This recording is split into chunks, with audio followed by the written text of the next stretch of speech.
ओम मुनित्रयं नमस्कृत्य सूक्तिः परिभाव्य च वैयाकरणसिद्धान्तकौमुदीयं विरच्यते। सर्वेभ्यः श्रोतृभ्यः नमः। अस्माभिः गतपाठे यद्यत् पठितं तदेकवारं स्मरामः। वयं वैयाकरणसिद्धान्तकौमुदी इत्याख्यस्य ग्रन्थस्य तत्र स्वादिसन्धिप्रकरणे भवामः।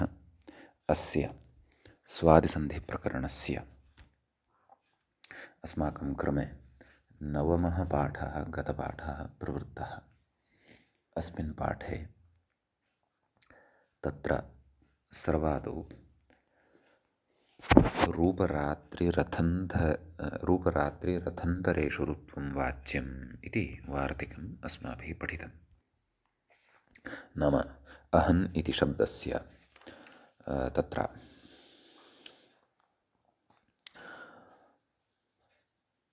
ऋत्वं भवति यदा अहन् इत्यस्मात् शब्दात् परतः रूपशब्दः रात्रिशब्दः रथन्तरशब्दः च भवति। गतपाठे तावत् अस्माभिः रथन्तरशब्दे परतः अहन् इत्यस्य ऋत्वस्य उदाहरणं दृष्टम्। अन्यानि उदाहरणानि तु विगतपाठे एव दृष्टान्यासन्। तदनन्तरं तत्रैव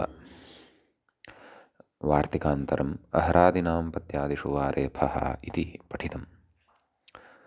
नाम इदं वार्तिकं विसर्गस्य अपवादः भवति इति कृत्वा विसर्गः तत्र उपद्मानीयो वा जिह्वामूलीयं वा तत्र नित्यतया न प्राप्तं स्यात्। अतः तत्र पाक्षिकस्य रेफविधानस्य कृते इदं वार्तिकं तत्र आरब्धं। विसर्गापवादः इत्युक्त्वा अहर्पतिः गीर्पतिः इति उदाहरणद्वयमपि तत्र ग्रन्थकारेण प्रस्तुतम्। पक्षे विसर्गः उपद्मानीयश्चापि भवत्येव इत्यपि उक्तम्। ततश्च अग्रिमं सूत्रं पठितं रोरि इति। रेफे परे रेफस्य लोपः भवति अथवा रेफस्य रेफे परे लोपः भवति इति तस्य अर्थः दृष्टः। पुनर्रमते इत्यत्र अस्माभिः प्रक्रिया दृष्टा। तत्र पुनर्रमते इत्यत्र रेफे परतः रेफस्य लोपः भवति इति। तत्र पुनर्रमते इत्यवस्थायां षष्ठं सूत्रम् आरब्धम्, अर्थात् षष्ठाध्यायस्थं सूत्रम् अस्माभिः आरब्धं। ढ्रलोपे पूर्वस्य दीर्घोणः इति। तस्य तत्र ढ्रलोपे इति पदस्य विशिष्टः कश्चन विग्रहः दृष्टः। ढरेफौ लोपयति इति तथा तस्मिन् वर्णे अर्थात् ढकारे रेफात्मके परे पूर्वस्य अणः दीर्घः स्यात् इति तस्य सूत्रस्य अर्थः अस्माभिः दृष्टः। अतः पुनर्रमते इत्यत्र ढ्रलोपः अस्ति रेफः परतः, अतः पुनः इत्यस्य नकारोत्तरवर्तिनः अकारस्य तत्र दीर्घः कृतः पुनर्रमते इति सिद्धं भवति। ततः हरिरम्यः शम्भूराजते इति उदाहरणद्वयम् इतोपि दृष्टं। नाम अणप्रत्याहारे नाम यस्य अणः ग्रहणं ढ्रलोपे पूर्वस्य दीर्घोणः इत्यत्र कृतं वर्तते, तत्र अणप्रत्याहारे ये त्रयः वर्णाः तेषां त्रयाणां वर्णानाम् उदाहरणानि तत्र दृष्टानि क्रमशः। पुनरमते इत्यत्र अकारस्य दीर्घः, हरिरम्यः इत्यत्र इकारस्य दीर्घः, शम्भूराजते इत्यत्र च उकारस्य दीर्घः अस्माभिः दृष्टः। ततः परं तत्र गतपाठस्य अन्ते व्याख्यायाः पङ्क्तिः इत्थम् आसीत्। त्रयाणाम् उदाहरणात् पूर्वेण एव णकारेण अणगृह्यते इति सूचितम् इति। एवञ्च एतावान् विषयः गतपाठे पठितः। अयञ्च पाठः नवमः पाठः गतपाठः सम्पन्नः। अधुना तावत् दशमः पाठः तत्र भवति आरब्धः। तत्र अणः इति यदुक्तं सूत्रे तस्य प्रयोजनं नाम तत्र विचारः यत् अत्र प्रत्याहारः पूर्वेण णकारेण ग्राह्यो वा परेण णकारेण ग्राह्यः इति चेत् पूर्वेण एव णकारेण ग्राह्यः इति वक्तुं तत्र उदाहरणं उदाहरणद्वयं प्रस्तौति तृढः वृढः इति।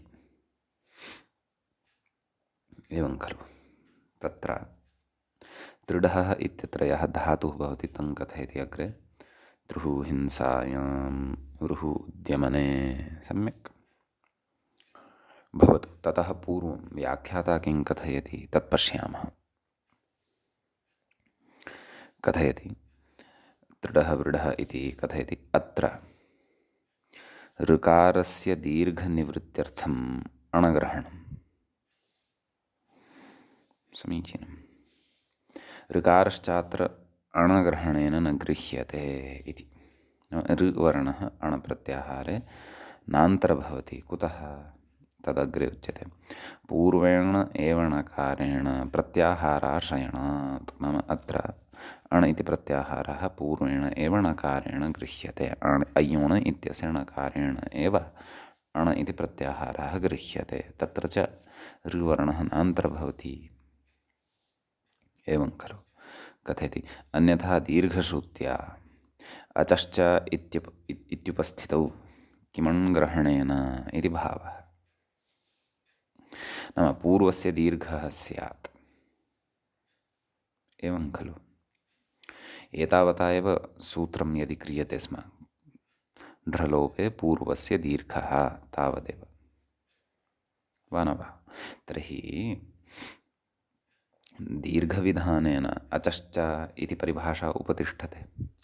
ह्रस्वदीर्घप्लुतशब्दैः यत्र आचकार्यं विधीयते तत्र अचश्च इति षष्ठ्यन्तं पदम् उपतिष्ठते इति तस्य अर्थः। एवं खलु तर्हि तत्र अचश्च इत्युपस्थितौ नाम इति परिभाषायाः उपस्थित्या कस्यचित् ढ्रलोपे परतः कस्यचित् अचः एव खलु नाम कस्यचित् स्वरस्य एव दीर्घः इति स्वतः सिद्धत्वात् अत्र विद्यमानस्य अपि अकारस्य इकारस्य उकारस्य ऋकारस्य वा तत्र दीर्घः भवति स्म खलु। अतः कुतः विशेषेण अणग्रहणम् इति चेत् अणग्रहणं प्रकृते एतदेव ज्ञापयितुं यत् प्रकृते अण पूर्वेण एव णकारेण ग्राह्यः न तु परेण णकारेण ग्राह्यः इति। सम्यक्। ततः अग्रे कथयति ननु तृढः वृढः इत्यत्र ढ्रलोपस्य एव अभावात् दीर्घ अप्रसक्तेः अणग्रहणं व्यर्थम् इत्याशङ्क्य तत्र ढ्रलोपं दर्शयितुमाह इति। नाम एकं पक्षम् उपस्थापयति व्याख्याता। नाम तृढः वृढः इत्यत्र ढ्रलोपः एव नास्ति। ढ्रलोपः कः? ढकारः रेफश्च। एवं खलु नाम ढलोपं ढरौ लोपयति अथवा ढ्रौ लोपयति। क्षन्तव्यः लेपयति इति न लोपयति। नाम ढरेफौ लोपयति यः ढकारः अथवा यः रेफः तादृशः तृढः वृढः इत्यत्र न दृश्यते खलु। तदेव ढ्रलोपस्य एव अभावात् दीर्घाप्रसक्तेः नाम दीर्घस्य अत्र ऋवर्णस्य नाम तृढः इत्यत्र तकारोत्तरवर्ती यः ऋवर्णः वृढः इत्यत्र वकारोत्तरवर्ती यः ऋवर्णः तत्र दीर्घ अप्रसक्तेः नाम दीर्घस्य प्रसक्तिरेव नास्ति इति कृत्वा अणग्रहणं व्यर्थं स्यात् इत्याशङ्क्य तत्र ढलोपं दर्शयितुमाह। नाम स्पष्टीकरोति यत् तथा न शङ्कनीयं यद् अत्र ढ्रलोप एव नास्ति अत्र ढ्रलोपः अस्ति। ढ्रलोपे अपि ढलोपः वर्णः अत्र वर्तते एव अतः प्रक्रियां तत्र अस्माकं कृते दर्शयति, मूले एव दर्शयति। मूले तु किञ्चित् इङ्गितं करोति, अन्या प्रक्रिया अस्माभिः स्वयम् अवगन्तव्या अस्ति व्याख्यां पठित्वा। समीचीनं। कथयति ढ्रलोपं दर्शयितुमाह त्रिहुहिंसायां वृः उद्यमने इति अस्ति खलु। मूले त्रिहुहिंसायां वृः उद्यमने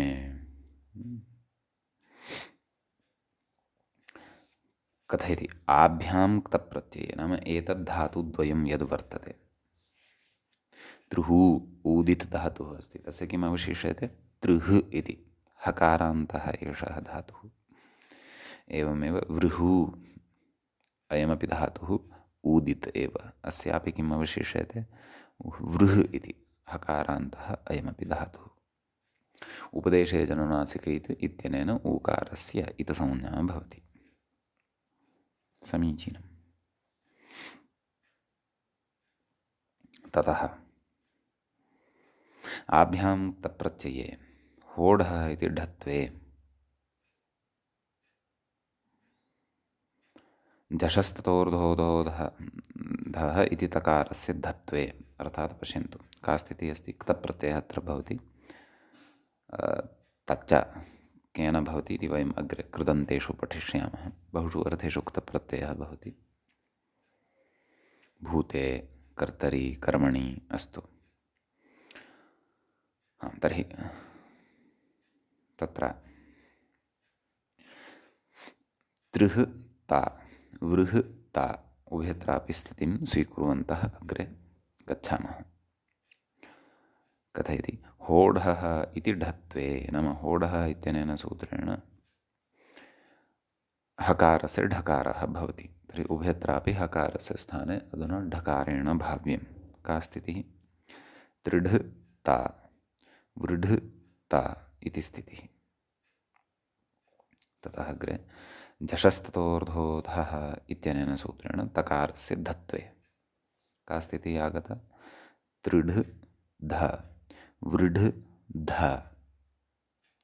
एवं खलु, क्तप्रत्यये यः तकारः तस्य धकारः। अग्रे उच्यते तस्य ष्टुत्वेन ढकारे, नाम तकारस्य स्थाने यः धकारः विहितः उभयत्र, तस्य ष्टुना ष्टुः इत्यनेन ढकारः भवति। एवं किल। अतः तत्र त्रिढ ढ वृढ ढ इति खलु स्थितिः। अधुना अग्रे ढोढे लोपः, सूत्रमेकम् अग्रे पठिष्यते। ढोढे लोपः इत्यनेन ढः अर्थात् ढकारस्य ढे अर्थात् ढकारे परे लोपः भवति इति। ढोढे लोपः इत्यनेन सूत्रेण पूर्वढकारस्य लोपः। कुतः, परतः ढकारः वर्तते, निमित्तभूतः ढकारः वर्तते। द्वितीयः ढकारः अत्र प्रथमस्य ढकारस्य लोपार्थं निमित्तभूतः भवति, नाम लोपयति, लोपं कारयति। एवं खलु। कथयति इति पूर्वस्य ढकारस्य लोपे त्रिढः वृढः इति रूपे। एवं खलु, पूर्वस्य ढकारस्य लोपः जातः तर्हि त्रिढः वृढः इत्येव खलु अवशिष्यते। कथयति अत्र ढलोपनिमित्ते ढकारे परे, नाम ढलोपनिमित्तः ढकारः परतः अस्ति एव खलु। ऋकारस्य दीर्घनिवृत्त्यर्थम् अणग्रहणमिति भावः, नाम ऋवर्णः यः वर्तते उभयत्रापि, त्रिढः इत्यत्र तकारात् परतः, वृढः इत्यत्र वकारात् च परतः, तस्य दीर्घः यथा न स्यात् तदर्थं प्रकृते अणग्रहणं कृतं वर्तते। नाम ढलोपे पूर्वस्य दीर्घः अणः इति उक्तं वर्तते। एवं खलु। यदि अणः इति नोच्येत तर्हि तु अचश्च इति परिभाषया अस्यापि ऋवर्णस्यापि दीर्घः स्यात्। यदि च परेण णकारेण एव अणप्रत्याहारः अत्र विवक्षितः स्यात् तर्हि तत्र अणः ग्रहणमेव न कुर्यात् सर्वात्मना। अचश्च इति परिभाषया एव तत्र सिद्धिः, नाम स्वराणां तु इति परिभाषया एव सिद्धिः जायेत। यथा दीर्घः कस्य भवति?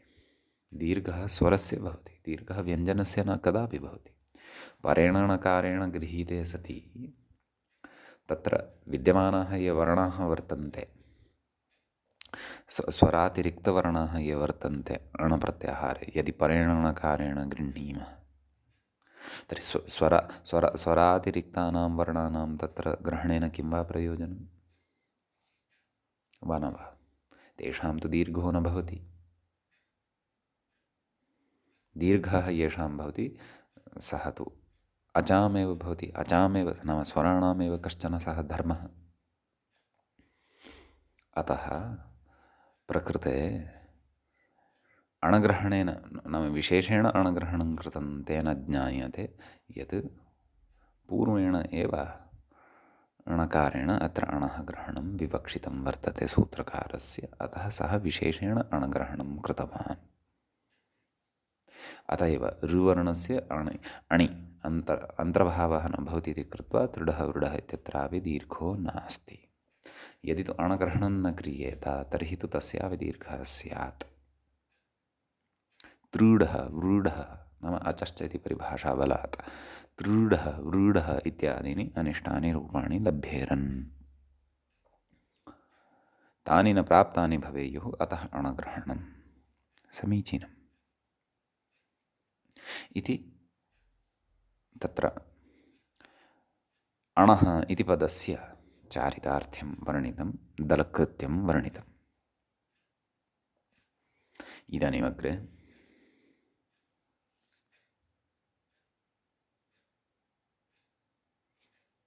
उच्यते ननु तस्मिन् इति निर्दिष्टे पूर्वस्य इत्येव सिद्धौ। इदानीम् अन्यः विचारः अग्रे वर्तते।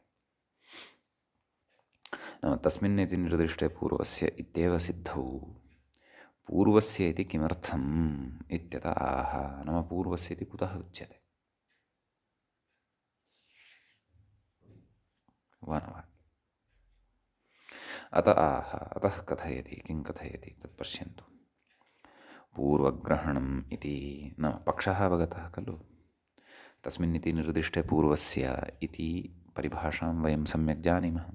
सप्तमी निर्दिष्टस्य अव्यवहितस्य वर्णान्तरेण पूर्वस्य कार्यं भवति, एवं खलु।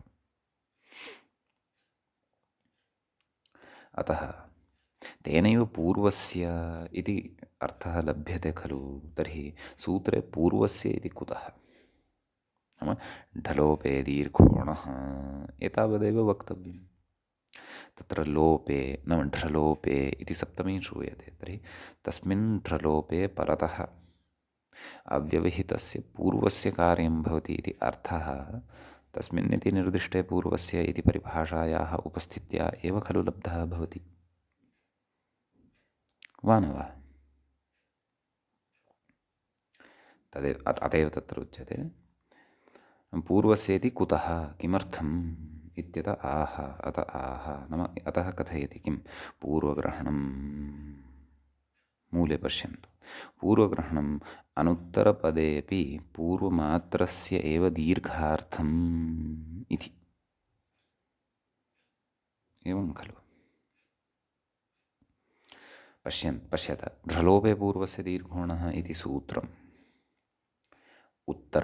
उत्तरपदे इत्यस्य अधिकारे पठितं वर्तते। भवन्तः षष्ठाध्यायस्य तृतीयपादस्य प्रथमं सूत्रं यदि पश्यन्ति, अष्टाध्यायीं तत्र उद्घाट्य,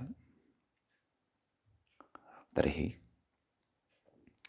अलुगुत्तरपदे इति तत्र सूत्रं। ततः उत्तरपदे इत्यस्य तत्र अधिकारः सर्वस्मिन्नपि पादे सङ्क्रान्तः भवति। ततः उत्तरपदे इति प्रकृतेऽपि आयाति। तर्हि उत्तरपदे इति यदि प्रकृते अपि आयाति तर्हि नाम किमुक्तं मूले पश्यन्तु, पूर्वग्रहणम् अनुत्तरपदेऽपि पूर्वमात्रस्य एव दीर्घार्थम् इति। नाम अनुत्तरपदे अपि ढकारे रेफे परतः पूर्वं विद्यमानः यः अण् तस्य दीर्घः भवतु एतदर्थम्। अथवा अनुत्तरपदे अपि ढकारे परतः लोपे सति पूर्वस्य अणः दीर्घः भवतु इति तदर्थं प्रकृते पूर्वस्य इति ग्रहणं विशेषेण कृतं वर्तते। एवं खलु। व्याख्यातारं पश्यन्तु। ढ्रलोपे इति सूत्रस्य अलुगुत्तरपदे इत्युत्तरपदाधिकारस्थत्वात्, नाम उत्तरपदे इत्यस्य अधिकारे वर्तते इदं सूत्रं। कथयति, उत्तरपदस्थयोः एव ढ्रलोपनिमित्तभूतढरेफयोः परतः पूर्वपदस्य अणः दीर्घः इत्यर्थः स्यात्। एवं खलु। पुनः वदामि, एतां पङ्क्तिं सरलीकृत्य वदामि। पश्यन्तु, यानि उदाहरणानि अस्माभिः एतावता अस्य सूत्रस्य साधितानि कानि? त्रीणि। पुनारमते, हरिरम्यः, शम्भूराजते। येषु उदाहरणेषु निमित्तभूतः यः ढ्रलोपः वर्तते, रेफः, सः उत्तरपदे वर्तते। वा न वा? हरि इति क्षन्तव्यः, पुना इति एकं पदं, रमते इति अपरं पदं। तर्हि पूर्वपदं किं? पुना। उत्तरपदं किं? रमते। तस्मिन् उत्तरपदे रमते इत्यत्र रेफः वर्तते। एवं खलु। एवमेव हरिरम्यः, अत्रापि रम्यः इति उत्तरपदं वर्तते। शम्भूराजते, अत्रापि राजते इति उत्तरपदं वर्तते। नाम यदि उत्तरपदे इत्यस्य अधिकारस्य अत्रापि सम्बन्धः स्यात्, क्व ढ्रलोपे पूर्वस्य दीर्घोणः, तर्हि यत्र ढ्रलोपः निमित्तभूतः, कः? ढकारः, रेफश्च, उत्तरपदस्थः नास्ति, ततः पूर्वं च अण् अपि वर्तते, तस्य अणः दीर्घः न स्यात्। एवं खलु। इष्टं रूपं न लभ्येत, तर्हि कानि तानि रूपाणि इष्टानि इति चेत् अजर्खाः, लीढः, गूढः इत्यादीनि तानि रूपाणि भवन्ति। अस्तु, उदाहरणानि तु पुनः पश्यामः। इदानीम् एतां पङ्क्तिं पुनः पठन्तु, किं स्पष्टता जायते वा इति पश्यन्तु। व्याख्यायां पूर्वग्रहणमिति नाम ढ्रलोपे इति सूत्रस्य अलुगुत्तरपदे इति उत्तरपदाधिकारस्थत्वात् उत्तरपदस्थयोः एव ढ्रलोपनिमित्तभूतढरेफयोः परतः पूर्वपदस्य अणः दीर्घः इत्यर्थः स्यात् इति। एवं खलु।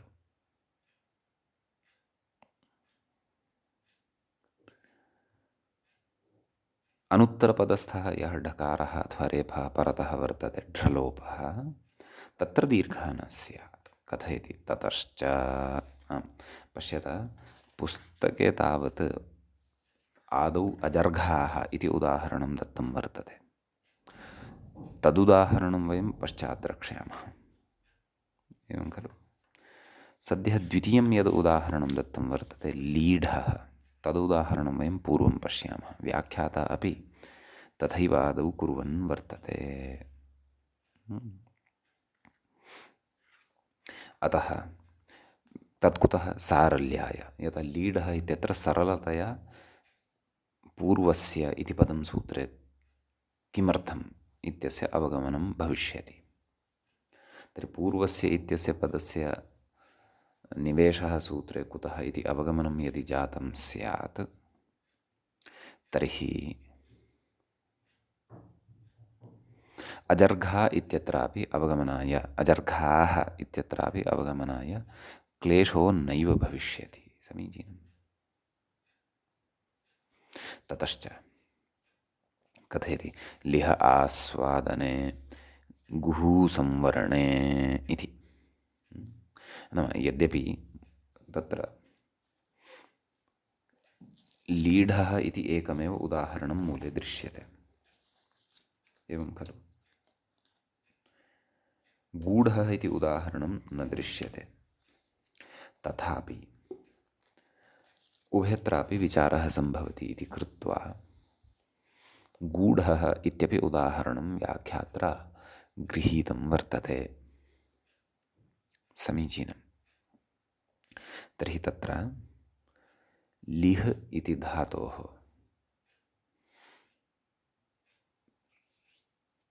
क्तप्रत्ययः तदेव अत्रापि धातुद्वयं लिह आस्वादने इत्युक्तमेव गुः संवरणे इत्यपि धातुः।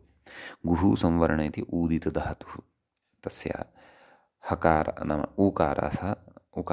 ऊकारः न स्वीक्रियते, नाम इतसंज्ञत्वात् तस्य लोपः भवति, अतः गुः इति अवशिष्यते। धातुद्वयमपि स्वीकृत्य वयं विचारं करिष्यामः। प्रक्रियां यदि लिखन्तः भवन्ति स्पष्टता जायते। उच्यते आभ्यां क्तप्रत्यये, आभ्यां धातुभ्यां क्तप्रत्यये, क्तप्रत्यये प्रतः का स्थितिः जायते? लिह ता गुह ता। कथयति ढत्व धत्व ढलोपेषु, नाम ढत्वं केन? होढः का स्थितिः जाता? लिढ ता गुढ ता। धत्वं केन? झषस्ततोर्धोदः। पूर्वं प्रक्रिया पठिता खलु, सा एव प्रक्रिया, तानि एव सूत्राणि अत्रापि। अस्तु, कस्य धकारः? नाम क्तप्रत्ययस्य यः तकारः तस्य स्थाने धकारः। का स्थितिः जाता? लिढ ध गुढ ध। तदनन्तरं ष्टुत्वम्, अर्थात् ष्टुनाष्टुः इत्यनेन ष्टुत्वम्। ततः तकारस्य स्थाने ढकारः आगच्छति इत्यर्थः। लिढ ढ गुढ ढ इति स्थितिः आयाति। सम्यक्। अग्रे कथयति तत्र समस्तपदे ढलोपेषु, नाम उभयत्रापि ढोढे लोपः इत्यनेन ढकारे परतः ढकारस्य लोपः। का स्थितिः? लि ढ गु ढ। अग्रे कथयति इकारस्य उकारस्य च दीर्घः न स्यात्। यद्यपि दीर्घः क्रियते केन? ढलोपे पूर्वस्य दीर्घोणः लि इत्यत्र यः इकारः तस्य दीर्घः लीढः सुप्रत्ययः सस्य ऋत्वे विसर्गे सति लीढः इति सिद्ध्यति। एवमेव गूढः इत्यत्रापि सुप्रत्ययः सस्य ऋत्वे विसर्गे सति गूढः इति प्रयोगः सिद्धः भवति। एवं खलु।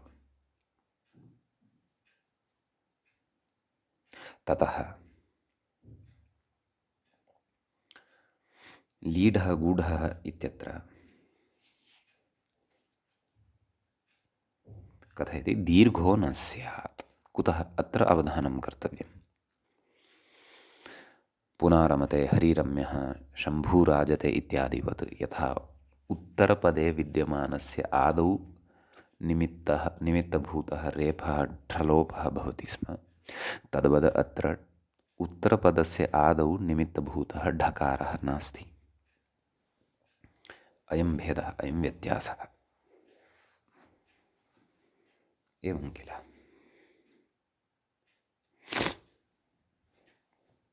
अतः प्रकृते इकारस्य उकारस्य च लोपः न स्यात् यदि तत्र उत्तरपदे इत्यस्य प्रकृतसूत्रे सम्बन्धः स्यात्। तदेव अग्रे व्याख्याता कथयन्नस्ति। तत्र नाम कुतः दीर्घः न स्यात् कथयति? तत्र ढलोपनिमित्तस्य ढस्य नाम ढकारस्य लोपं कर्तुं निमित्तभूतः यः परतः विद्यमानः ढकारः कथयति उत्तरपदस्थत्वाभावात्। सः तु उत्तरपदस्थः नास्ति, सः तु प्रत्ययस्थः वर्तते। क्तप्रत्ययः आसीत्, तस्य धकारः, पुनः तस्य ढकारः, एवं खलु। अतः उत्तरपदस्थत्वाभावात् इकारस्य उकारस्य च पूर्वपदस्थत्वाभावात् च। नाम लि गु इत्यत्र यः इकारः उकारः च सः वर्णः पूर्वपदे नास्ति।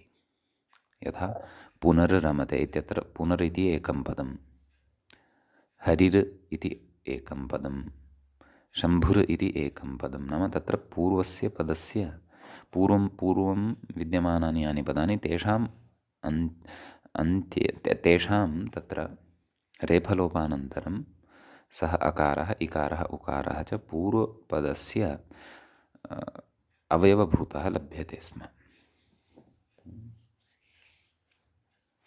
प्रकृते तु तथा नास्ति, एवं खलु।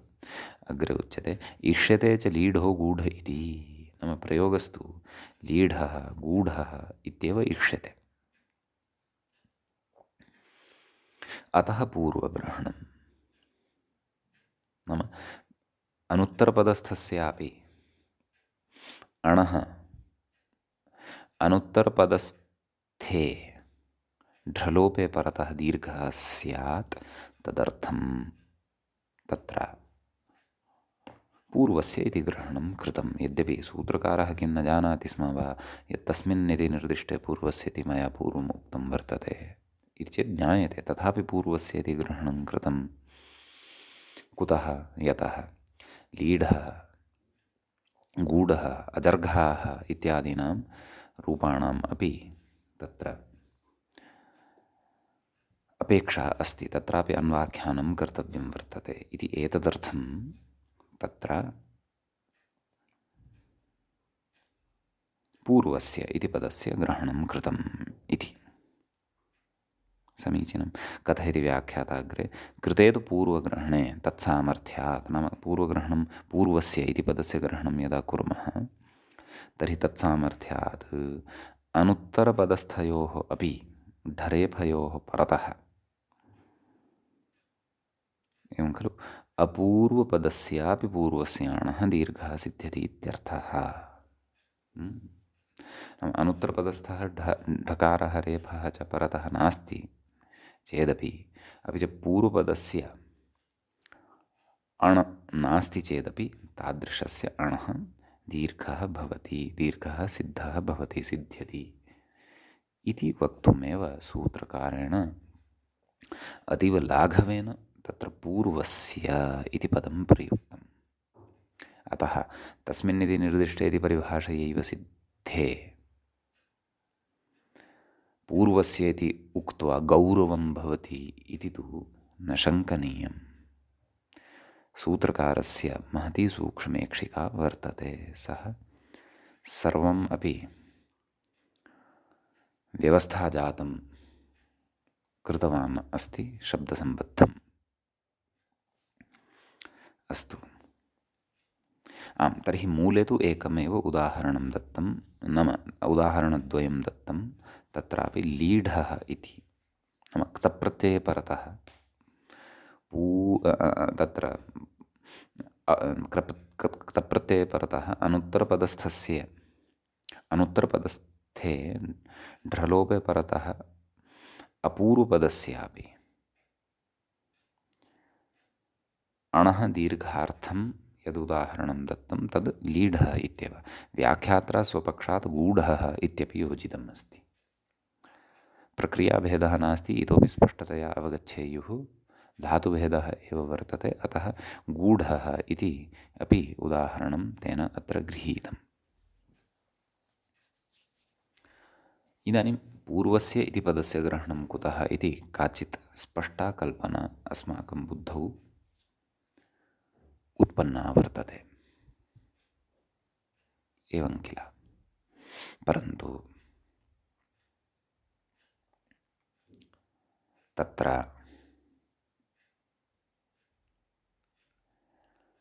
इतोपि यदेकम् उदाहरणं दत्तं वर्तते तस्य किञ्चित् इदानीम् अस्माभिः अवगमनं कर्तव्यं वर्तते।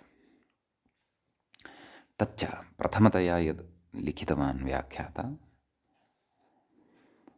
पुस्तके तद्भवति अजर्घाः इति क्रियापदं तद्भवति। इदानीं प्रकृते पूर्वस्य इति सूत्रे किमर्थम् उक्तम् इति यथा अस्माभिः लीढः गूढः इत्यत्र अवगतं तद्वत् एव तत्र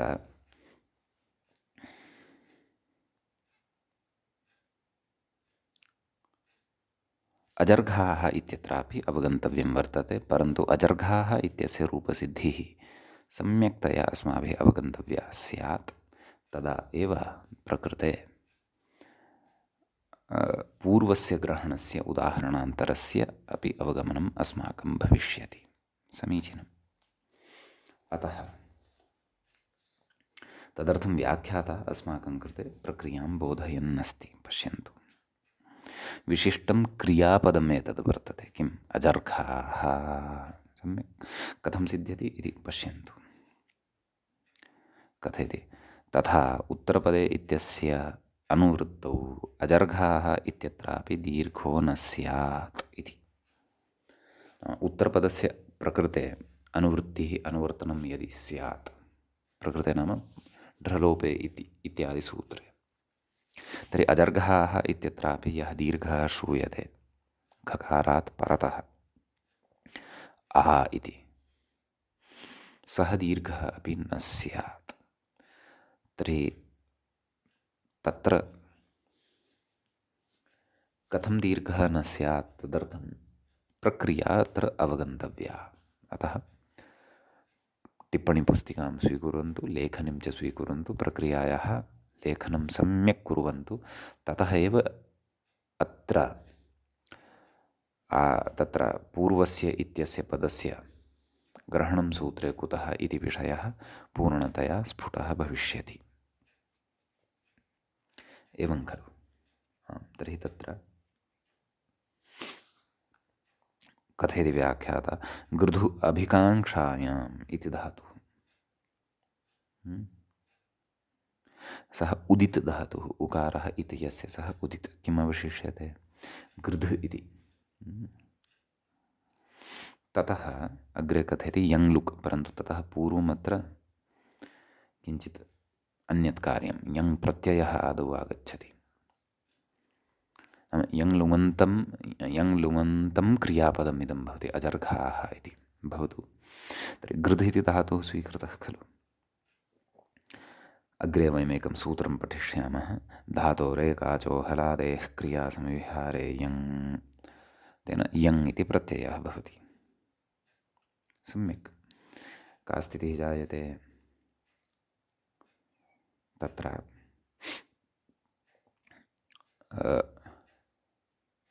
गृध् यङ्। सम्यक्। इदानीं पश्यन्तु व्याख्यातारं।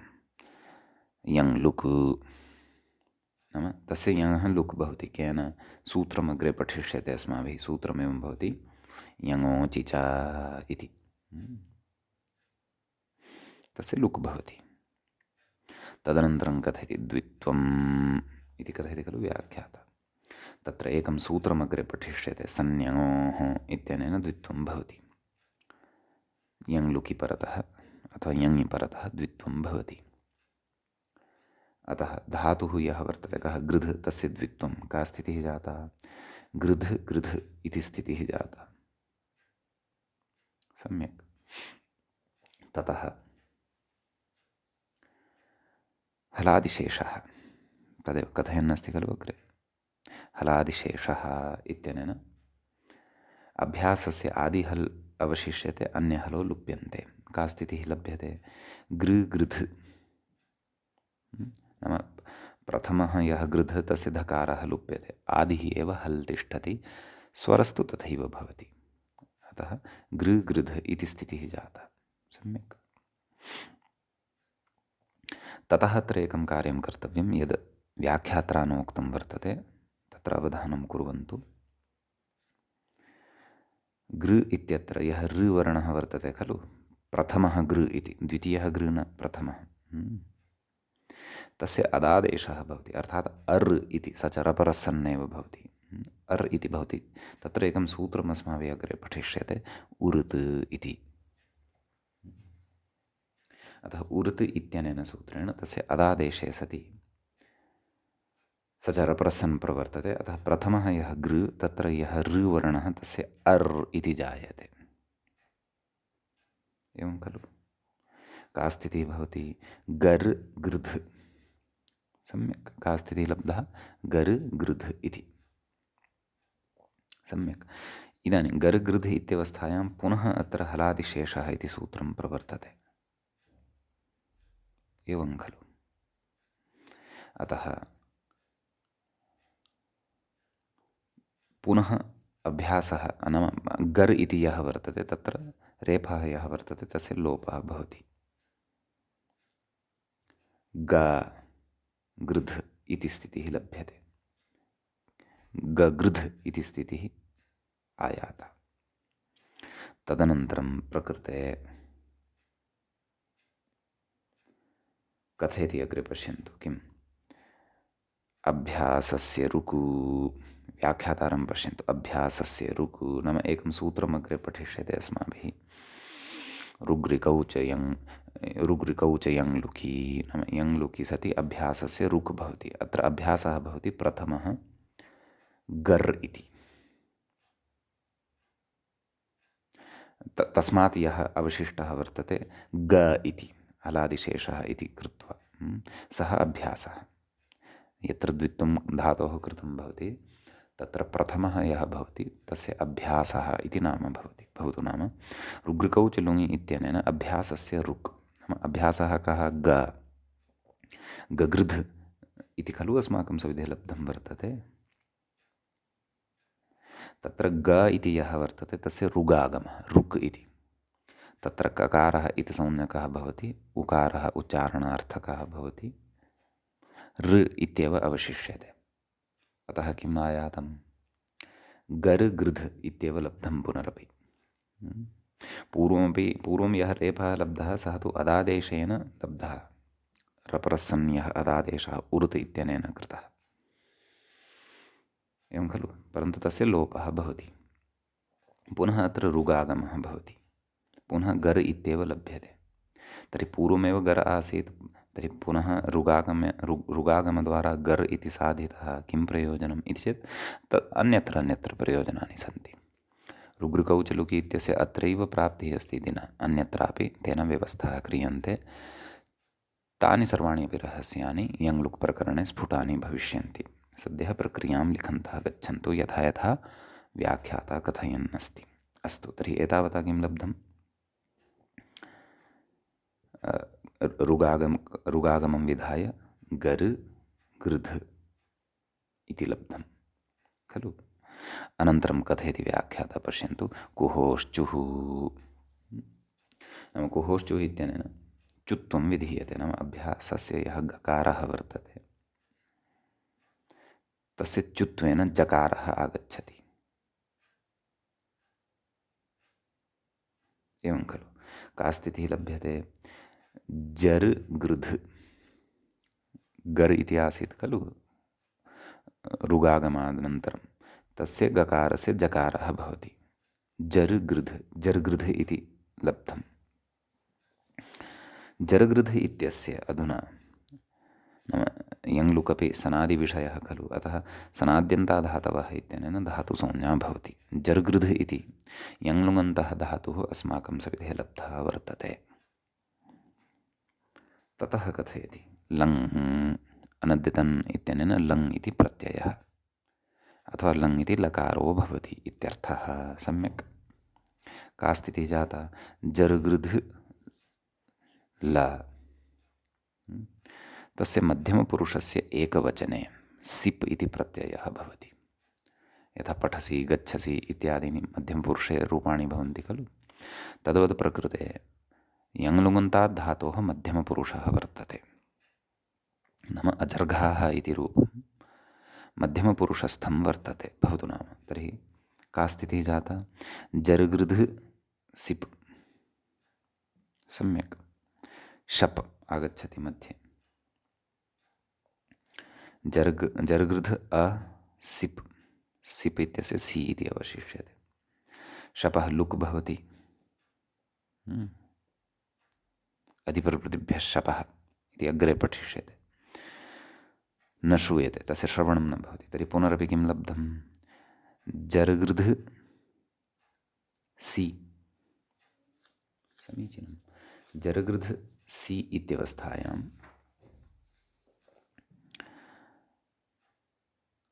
प्रकृते अन्यदपि एकं कार्यं कर्तव्यम्। अडागमः कर्तव्यः। लुङ् लङ् लृङ् क्षबुडुदात्तः, यतः लङ्लकारः खलु एषः, अतः अडागमः अत्र विधातव्यः। का स्थितिः जाता? अजर्गृध् सि,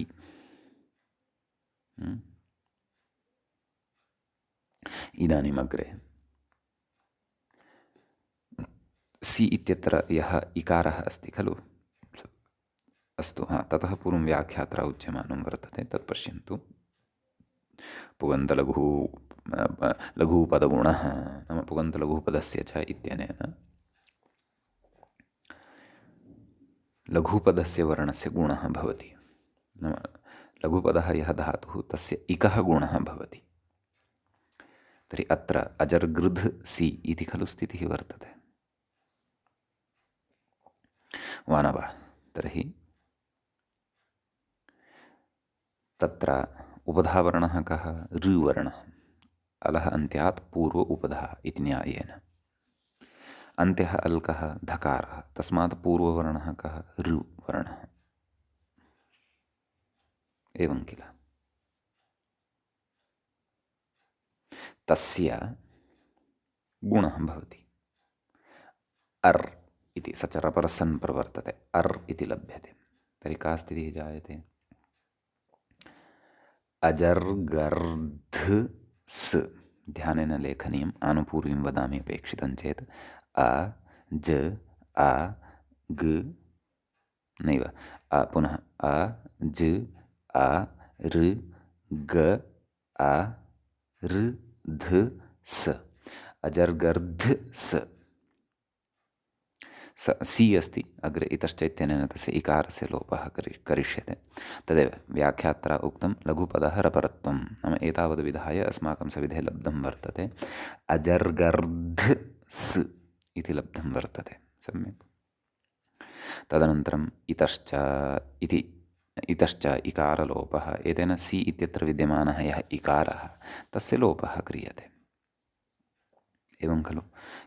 किमायातम्? अजर्गर्ध् स इति आयातं खलु। अग्रे कथयति,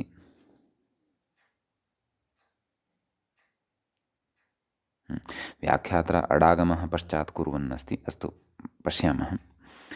तर्हि अग्रे कथयति हल्ङ्यादिना सलोपः, नाम अजर्गर्ध् स इत्यत्र हल्ङ्याभ्यो दीर्घात् सुतिस्य पृक्तं हल् इत्यनेन सकारस्य लोपः भवति। किम् अवशिष्यते? अजर्गर्ध् अथवा जर्गर्ध् इति अवशिष्यते। कथयति जर्गर्ध् इति स्थिते सूत्रम् अस्ति अग्रे, एकाचो वशो भष्जषन्तस्य स्थूः इति अग्रे सूत्रं पठिष्यते। गकारस्य भष्भावः घकारः, नाम जर्गर्ध् इत्यत्र यः गकारः खलु श्रूयते तस्य भष्भावेन घकारः आगच्छति। सः भष्भावः कः? तत्सर्वमपि वयम् एकाचो वशो भष्जषन्तस्य स्थूः इति सूत्रपठनवेलायां ज्ञास्यामः। सद्यः तद् विस्तरेण नापेक्षितं। गकारस्य घकारः आगतः, सम्यक्। किमायातं? जर्घर्ध् इति आयातम्। एवं खलु? जर्घर्ध् इति खलु आयातम्। ततः अग्रे जष्त्वन्दकारः इति कथयति। नाम यः धकारः वर्तते खलु अन्ते, तस्य जष्ट्वेन घकारः भवति, दकारः भवति। जर्गर्ध् इति अस्ति खलु, तत्र धकारस्य दकारे सति झलां जषोन्ते इत्यनेन किं लभ्यते? जर्गर्द् इति लभ्यते। अडागमः अपि कृतश्चेत् अजर्गर्द् इति लभ्यते। सम्यक्। अजर्गर्द् इत्यवस्थायाम् एकं सूत्रमग्रे पठिष्यते, दश्च कथयति इति रुः। नाम अनेन सूत्रेण यः अत्र अन्ते दकारः श्रूयते तस्य ऋत्वं भवति, तस्य र अवशिष्यते। का स्थितिः जायते? का स्थितिः आसीत्? अजर्गर्द् इति, तर्हि अस्य दकारस्य स्थाने रेफा नाम ऋत्वं, ऋत्वस्य रेफा अवशिष्यते। का स्थितिः जायते? कथयति अग्रे, अडागमः अपि भवति। तर्हि का स्थितिः जायते? तां स्थितिं लिखति। अत्रैव च अस्माकं मुख्यः विचारः अस्ति। क्व? अजर्घर्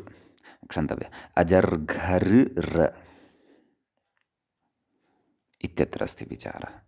अजर्घर् इति स्थिते, कथयति इति स्थिते रोरि इत्यनेन पूर्वरेफस्य लोपः। एवं खलु? का स्थितिः लब्धा?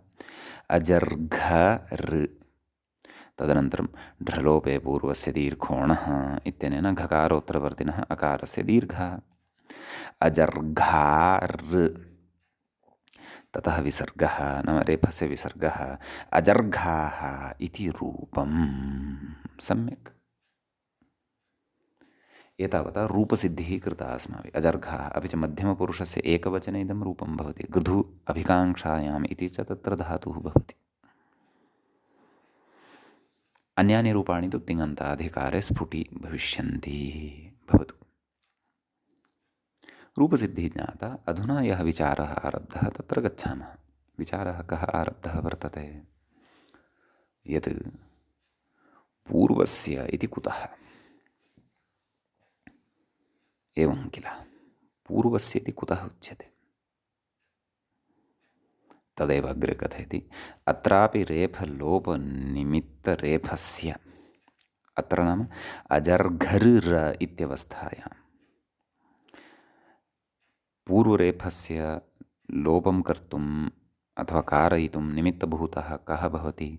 परतः विद्यमानः द्वितीयः रेफः इत्यर्थः। एवं खलु? कथयति अत्रापि रेफलोपनिमित्तरेफस्य उत्तरपदस्थत्वाभावात्, नाम यः द्वितीयः रेफः श्रूयते अजर्घर् इत्यत्र, तत्र यः द्वितीयः रेफः वर्तते सः रेफः किम् उत्तरपदस्थः वर्तते वा? न खलु। उत्तरपदस्थः सः नास्ति। कथयति उत्तरपदस्थत्वाभावात् तस्मिन् परतः, नाम तादृश अनुत्तरपदस्थे रेफे परतः अकारस्य दीर्घो न स्यात्। अजर्घ इत्यत्र घकारोत्तरवर्ती यः अकारः तस्य दीर्घः नैव स्यात् इति। एवं खलु?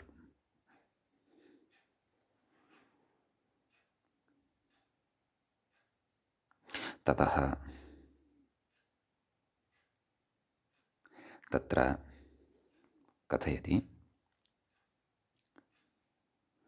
अतः उत्तरपद अनुवृत्तिनिवृत्तये पूर्वग्रहणम् इति। अतः उत्तरपदे इत्यस्य अनुवर्तनमेव न अत्र भवतु, तदर्थं पूर्वस्य इति ग्रहणं कृतम्। आम्, यद्यपि इत्यतः अग्रे नाम ढ्रलोपे पूर्वस्य दीर्घोणः इति सूत्रं विहाय अन्यानि यानि सूत्राणि वर्तन्ते तत्र तृतीये पादे, षष्ठाध्यायस्य तृतीये पादे, तेषु सूत्रेषु उत्तरपदे इत्यस्य सम्बन्धः भवति। क्वचित् एतादृशाः अन्येपि अपवादाः भवितुम् अर्हन्ति यत्र सम्बन्धः न भवति। तानि स्थलानि तु अग्रे स्फुटानि भविष्यन्ति। सद्यः प्रकृते अस्मिन् सूत्रे ढ्रलोपे पूर्वस्य दीर्घोणः इत्यत्र पूर्वस्य इत्यस्य सम्बन्धः नाम तत्र उत्तरपदे इति अधिकारस्य सम्बन्धः उपस्थितः न स्यात्, तदर्थं पूर्वस्य इति ग्रहणं कृतं। समीचीनं। पूर्वस्य इति ग्रहणे कृते तु अजर्घर् र इत्यवस्थायाम् अनुत्तरपदस्थे रेफे परतः अपि अपूर्वपदस्थस्य रेफस्य लोपे सति अपूर्वपदस्थस्य अणः दीर्घः भवत्येव। अतः अजर्घाः विसर्गः, अतः रेफस्य विसर्गः भवति, अजर्घाः इति रूपं तत्र सिद्धं भवति।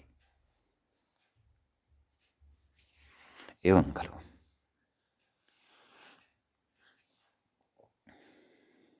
अग्रे कथयति व्याख्याता, पश्यन्तु। यद्यपि ढ्रलोपे इत्यत्र ढलोपनिमित्तढकारविषये उत्तरपदे इत्यस्य अनुवृत्तिः असम्भवादेव न सम्भवति। एवं खलु, नाम ढ्रलोपे पूर्वस्य दीर्घोणः इत्यत्र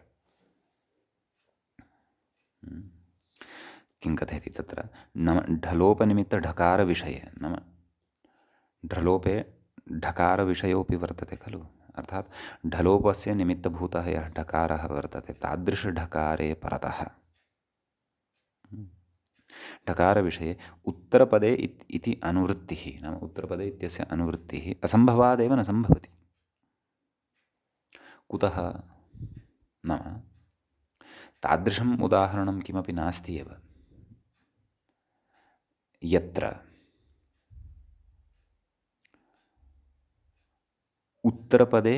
उत्तरपदस्य आरम्भे ढकारः लभ्येत, पूर्वपदस्य च अन्ते ढकारः लुप्येत।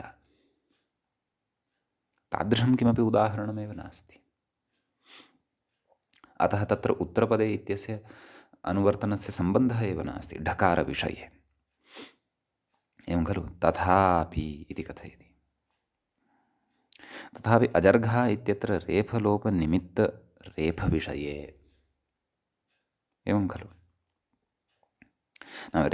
रेफलोपनिमित्तः कः, रेफः, तद्विषये उत्तरपदे इत्यस्य अनुवृत्तिनिवृत्तये पूर्वग्रहणम्, मानवः तत्र उत्तरपदे इत्यस्य अनुवृत्तेः निवृत्तिः भवतु, तदर्थं तत्र पूर्वग्रहणं वस्तुतः कृतं वर्तते। समीचीनं। यतः उत्तरपदस्य आरम्भे रेफः, पूर्वपदस्य च अन्ते रेफः पर्याप्ततया लभ्यते। यथा पुनारमते हरिरम्यः शम्भुराजते इत्यत्र अस्माभिः दृष्टमेव खलु। अतः तानि एव उदाहरणानि सिद्ध्येयुः। अजर्घाः इति तु न सिद्ध्येत्। अतः अजर्घाः इत्यादिषु उदाहरणेषु वस्तुतः अनुत्तरपदस्थे रेफे परतः अपि अपूर्वपदस्थस्य अणः दीर्घः स्यात्। एतदर्थं वस्तुतः पूर्वस्य इति ग्रहणं कृतं। वस्तुतः अनुत्तरपदस्थे ढलोपे परतः तु तस्य प्रयोजनं नास्ति। कुतः? तत्र तु उत्तरपदे इत्यस्य सम्बन्धः एव नास्ति। कुतः? यतः तादृशम् उदाहरणमेव न लभ्यते, असम्भवादेव न सम्भवति इत्युक्तं। नाम तादृशस्य उदाहरणस्य असम्भवः, नाम ढकारे परतः ढकारः यः लभ्यते, तस्य च लोपः यः वर्तते, सः एकस्मिन्नेव पदे भवति, पदद्वयस्य सः विषयः नास्ति इति। समीचीनम्। अग्रे सन्ति अत्र विचाराः इतोपि। तान् विचारान् वयम् अग्रे पठिष्यामः।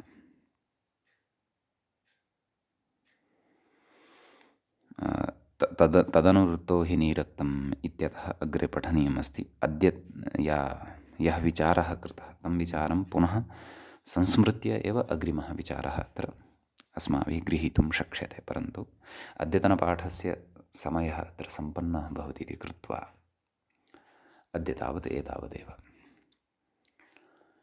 भवतु मङ्गलं। मुनित्रयं नमस्कृत्य सूक्तिः परिभाव्य च वैयाकरणसिद्धान्तकौमुदीयं विरच्यते। सर्वेभ्यः श्रोतृभ्यः नमः। एवञ्च अस्माकं क्रमे स्वादिसन्धिप्रकरणस्यास्य 11 अयं पाठः तत्र सम्पन्नः। नमः सर्वेभ्यः श्रोतृभ्यः।